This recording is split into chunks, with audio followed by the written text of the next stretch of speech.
नमस्कार बच्चों, आज हम थर्ड क्लास की हिंदी में लेसन नंबर 5 झील का चांद पढ़ेंगे। पेज नंबर है 29। यह एक कहानी है। झील का चांद क्या है? एक कहानी है। इसमें एक बुद्धिमान खरगोश अपने परिवार समूह की हाथियों से रक्षा करता है और उनके जीवन को पहले जैसे बनने में उनका सहयोग करता है। जिस प्रकार से वो पहले रह रहे थे उसी प्रकार से रहने में उनकी मदद करता है। तो चलिए कहानी पढ़ते हैं। हाथियों का एक झुंड घने जंगल में रहता था। उनके राजा का नाम गजराज था। वर्षों बाद वहां सूखा पड़ा, वर्षा नहीं हुई। वहां पे कई साल हो गए, वर्षा नहीं हुई, सूखा पड़ गया, अकाल पड़ गया। सारे तालाब, नदी नाले सूख गए। बहुत से साथियों के बच्चे पानी के बिना बेहाल हो गए और कुछ मर भी गए। अकाल पड़ गया तो वहां पे पानी नहीं मिला उनको, हाथियों को, और वो कुछ बेहाल हो गए, कुछ मर गए। ठीक है। तो बहुत से हाथी मिलकर राजा के पास गए और बोले, महाराज, आसपास कहीं पानी दिखाई नहीं देता। हम और हमारे बच्चे प्यास से तड़प रहे हैं। कृपया करके ऐसी झील या तालाब का पता बताइए जहां पानी की कमी न हो और हम जी भरकर पानी पी सके। जी वो अपने राजा के पास गए और बोले कि महाराज, ऐसा कोई तालाब या झील का पता लगाइए जहाँ पे पानी हो और हम पानी पी सके। तो कुछ सोचने के बाद गजराज बोला, हाँ, मुझे एक ऐसी झील का पता है। वहां कभी भी पानी नहीं सूखता, परंतु वह झील बहुत दूर है। कहो तो वहीं चलें। वहां पानी है तो देरी क्यों, अभी चलिए। सभी हाथी एक साथ बोल पड़े। सभी हाथियों ने कहा कि अगर वहां पे पानी है तो चलते हैं।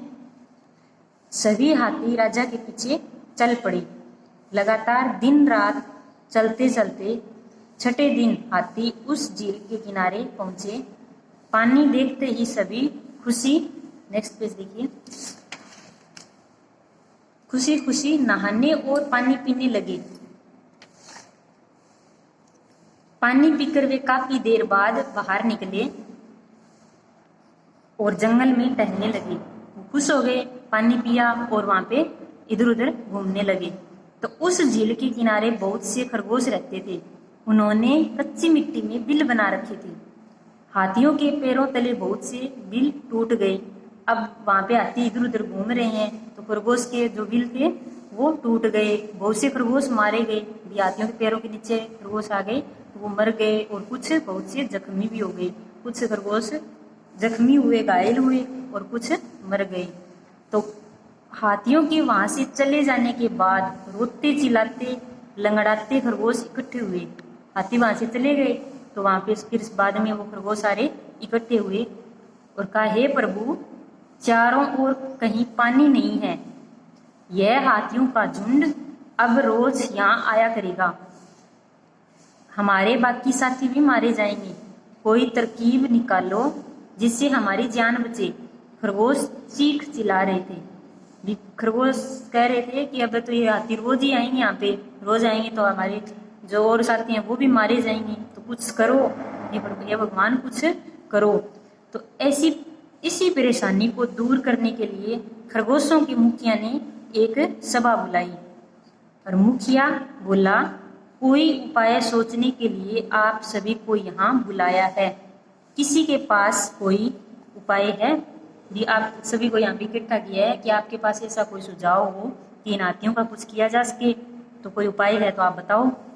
हमें यहाँ से किसी दूसरी जगह चले जाना चाहिए, एक खरगोश बोला। एक खरगोश था, वो बोला कि हमें यहाँ से दूसरी जगह पे चला जाना चाहिए। वाह, यह कोई बात हुई? किसी के कारण हमें अपना घर नहीं छोड़ना चाहिए, दूसरा बोला।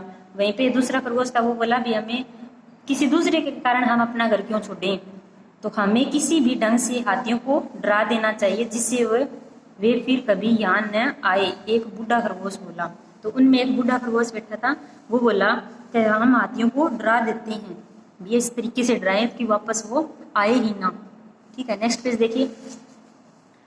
हमें किसी ऐसे साथी की जरूरत है जो ऐसी तरकीब बताए, कोई उपाय बताए। हमें ऐसे साथी की जरूरत है जो हमें कोई ऐसा उपाय बताए जिससे हाथी फिर यहाँ न आ सके। मुखिया ने कहा, एक तरीका तो है, पर कोई साथी चाहिए जो गजराज के पास जा सके। ये एक तरीका है जिससे से हमें कोई हाथियों के जो राजा है उनके पास जा सके। एक खरगोश बोला, हाँ एक खरगोश है जो ये काम कर सकता है, उसका नाम मिक्कू है। एक बूढ़े खरगोश ने कहा। बूढ़ा खरगोश बोला भी हाँ है एक खरगोश ऐसा जो ये काम कर सकता है और उसका नाम है मिक्कू। तो मुखिया ने मिक्कू को बुलाया। तो मिक्कू कहता है महाराज आप चिंता न करें, मैं आपका दूत बनकर वहां जाता हूँ। मिक्कू बोला कि महाराज आप चिंता मत करिए, मैं चला जाऊंगा वहां पे।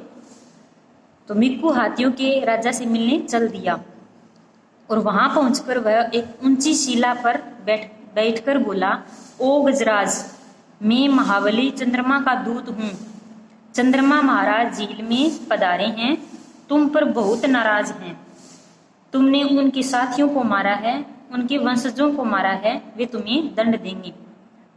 तो खरगोश कहता है कि वे तूने चंद्रमा के वंशजों को मारा है तो वे तुम्हें दंड देंगे और चंद्रमा महाराज है वो झील में आए हुए हैं, आपसे बहुत नाराज हैं। तो अरे खरगोश मुझे चंद्र महाराज के दर्शन तो करवाओ, मैं उनसे माफी मांग लूंगा। तो वो गजराज है वो कहता है कि आप मुझे चंद्रमा के दर्शन करवा दो, मैं उनसे माफी मांग लूंगा। तो चंद्र महाराज झील में अपने परिवार वालों को दिलासा देने आए हैं। दिलासा मतलब सांत्वना देने आए हैं। वे ध्यान में मगन हैं और वे ध्यान में मगन है, तपस्या में लीन है। उनका ध्यान टूटा तो वे तुम्हें श्राप दे देंगी। अगर उनका ध्यान टूट गया तो वो आपको श्राप दे देंगी, तब तुम पर भयंकर विपत्ति आ पड़ेगी और आप पर बहुत बड़ा कष्ट आ जाएगा। मिक्कू बोला तो ठीक है, मैं उनके केवल दर्शन ही कर लूंगा। ये बात कौन कह रहा है? गजराज कह रहे हैं तो ठीक है मैं उनके दर्शन ही कर लूंगा। नेक्स्ट पेज देखिए। मिक्कू गजराज को झील के किनारे ले गया। गजराज ने झील के पानी में चंद्रमा की परछाई देखी। अब जो हाथी है उसने पानी में चंद्रमा की परछाई देखी, उसकी छाया देखी और गजराज ने उन्हें प्रणाम किया और गजराज ने उस चंद्रमा की परछाई को प्रणाम किया और वहां से चला गया। हाथी फिर कभी उधर नहीं लौटे, फिर वापस हाथी कभी वहां पे नहीं आए। उन्होंने ये सोचा कि अब कहीं कोई विपत्ता ना आ जाए, कोई आफत ना आ जाए, और वो चंद्रमा पानी में चंद्रमा की परछाई देखी और उनको प्रणाम करके चले गए। तो कुछ दिनों बाद चारों ओर भारी वर्षा हुई और जंगल में सब पशु पक्षी सुख से रहने लगे। और कुछ दिनों बाद बहुत सारी वर्षा हुई और सभी खुशी खुशी से जंगल में रहने लगे। तो इस कहानी को पढ़ा हमने, तो इस कहानी से हमें क्या शिक्षा मिली? इस कहानी से ये शिक्षा यह मिली कि हमें कभी किसी दूसरे को नुकसान नहीं पहुंचाना चाहिए, अपना फायदा देखकर दूसरे को कष्ट नहीं पहुंचाना चाहिए। तो ठीक है बच्चों, ये कहानी आप पढ़िए और इसके वर्ड मीनिंग भी लिख लीजिए। तो ठीक, थैंक यू।